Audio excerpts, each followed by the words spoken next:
My peeps, let's talk about expanding foam and how to make cupcake bases, and also how to use it in silicone molds so we can use it in our fake bakes. So when you get this, you're going to shake it. You got to shake the can really, really well. I like to put a little piece of cardboard on the bottom of my cupcake liner because the foam expands up, down, and sideways, and sometimes it bulges at the bottom if you don't have something to help it keep from bulging.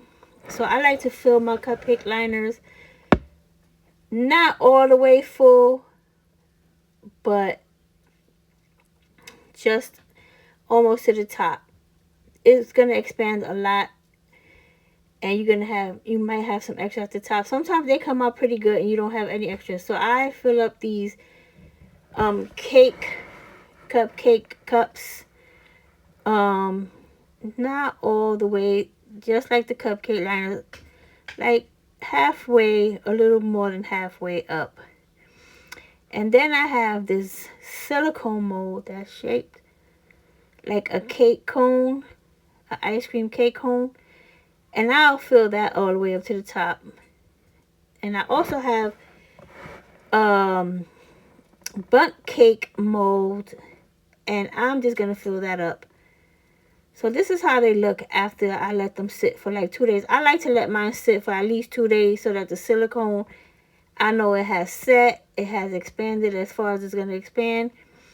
And when I pull it out of the silicone mold, it's not going to be soft on the bottom. I want everything to be nice and firm and ready to go. And that's how they look in the cupcake cups. And this is the mold from the cake cone silicone mold. It comes out pretty cool. You see all the definition and everything. So it's pretty cool. So now I'm going to pull out my cake. And look how nice that looks. And now you have a bundt cake you can make. Paint it any color you want. Put it on a cake board and you got a nice cake.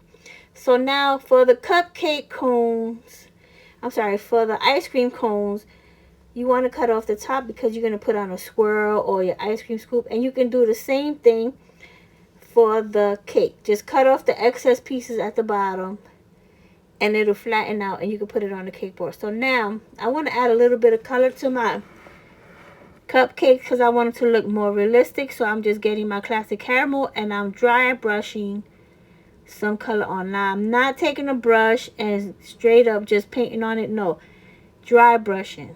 I just want a little bit of color to make it look more realistic. So I suggest dry brushing. But you can paint these any color you want. Pink, yellow, whatever color you want. So sometimes you might get like little extra pieces sticking out. Like, just cut them off. You could even file them if you have a nail file or any other kind of tool for filing, and file it down. Make it smooth. And there you go, guys. Easy peasy.